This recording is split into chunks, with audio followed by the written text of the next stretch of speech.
Levantei novamente os olhos e vi diante de mim um rolo que voava. O anjo me perguntou: "O que você está vendo?"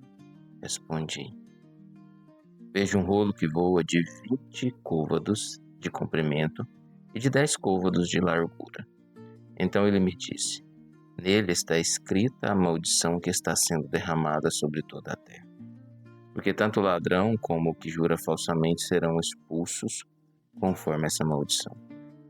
Assim declara o Senhor dos Exércitos: eu lançarei essa maldição para que ela entre na casa do ladrão e na casa do que jura falsamente pelo meu nome.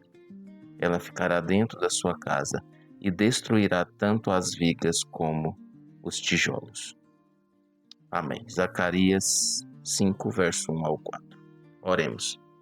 Pai, em nome de Jesus, eu agradeço ao Senhor por este dia e entrego este início de semana ao Senhor, pedindo ao Senhor que conduza a minha vida, que conduza a vida dos meus irmãos, que esteja os guardando, que esteja os protegendo, que esteja os livrando de tudo e qualquer mal. Em nome de Jesus eu peço ao Senhor que o Senhor dê ânimo, que o Senhor dê força, que o Senhor dê graça, que o Senhor dê cura, que o Senhor traga libertação, que o Senhor venha agir em favor daqueles que creem no Senhor. Nos ajude a meditar e praticar a Tua palavra todos os dias e a viver conforme a Tua vontade em todos os momentos. Eu oro ao Senhor agradecido no nome santo de Jesus Cristo. Amém. Muito bom dia, meus irmãos, graça e paz. Deus abençoe seu início de semana. Seja um início de semana abençoado pelo Senhor Jesus Cristo, guardado e protegido no Senhor. Meus irmãos amados, nós estamos diante da sexta visão que o profeta Zacarias tem. E o anjo do Senhor está mostrando a ele um rolo que voava.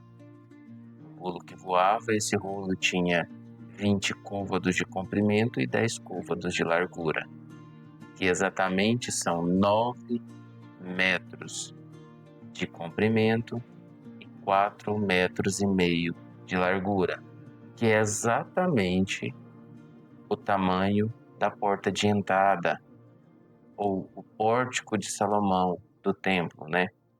Isso indicando que este rolo estava relacionado diretamente à obediência à palavra de Deus e principalmente aos 10 mandamentos. Nós vemos que ele vai trazer uma palavra de maldição para todo aquele que rouba e todo aquele que julga falsamente, que traz palavras falsas, que traz testemunho falso contra o próximo, que mente. Então nós vemos aqui que o mandamento do Senhor, ele está sendo quebrado pelaquela população, porque haviam pessoas ali que estavam furtando uns aos outros. E existiam pessoas ali que estavam falando mal uns dos outros, levantando falsos testemunhos uns contra os outros. E também contra o próprio Senhor, contra a própria palavra do Senhor. Então, o anjo do Senhor traz uma palavra para Zacarias que a maldição não se apartaria da casa daqueles que praticassem rebeldia contra a palavra do Senhor. E aqui nós vemos que esta palavra ela não é uma visão apenas para aquela época, mas é uma profecia para a nossa época.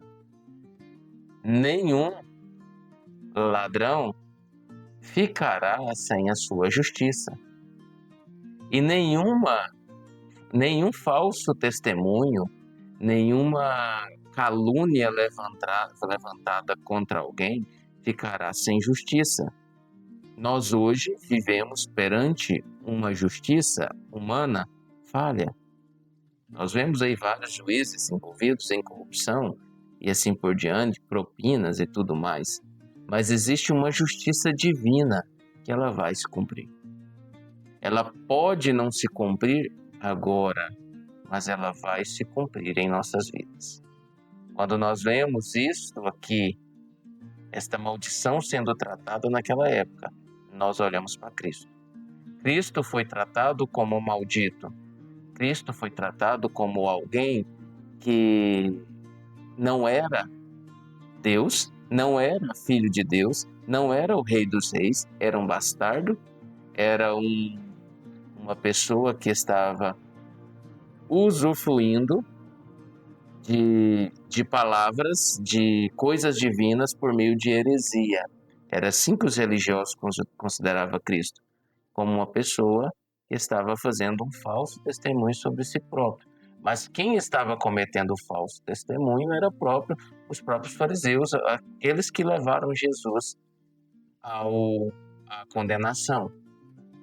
O Senhor vai trazer a sua justiça completa sobre todos, sobre a todos aqueles que naquele dia, naquelas épocas, se voltaram contra o Senhor, contra todos aqueles que naquela época roubaram a divindade do Senhor, roubaram, usufruíram do Senhor, fizeram falso testemunho sobre o Senhor.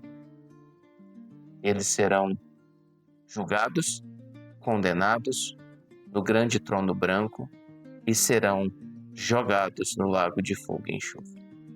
Agora eu me volto a você na sua vida pessoal, na minha vida pessoal, e pergunto para você: será que nós não estamos, de alguma forma, levantando falso testemunho contra o reino, contra o nome do Senhor, por meio das nossas ações e pensamentos? Será que nós não estamos, de alguma forma, roubando o reino ao dizermos que somos algo e não praticamos? Isso deve ser algo que nós precisamos meditar. Uma coisa que não pode faltar em nossas vidas é sinceridade, fidelidade, verdade, porque isso faz parte da justiça de Deus. Que Deus te abençoe. Medite nessa palavra nesse dia. Um abraço fraterno para todos vocês. Que a graça do Senhor Jesus Cristo, o amor de Deus e a comunhão do Espírito Santo esteja sobre a sua vida, não só hoje, mas para todo sempre. Deus te abençoe. Fiquem com Deus.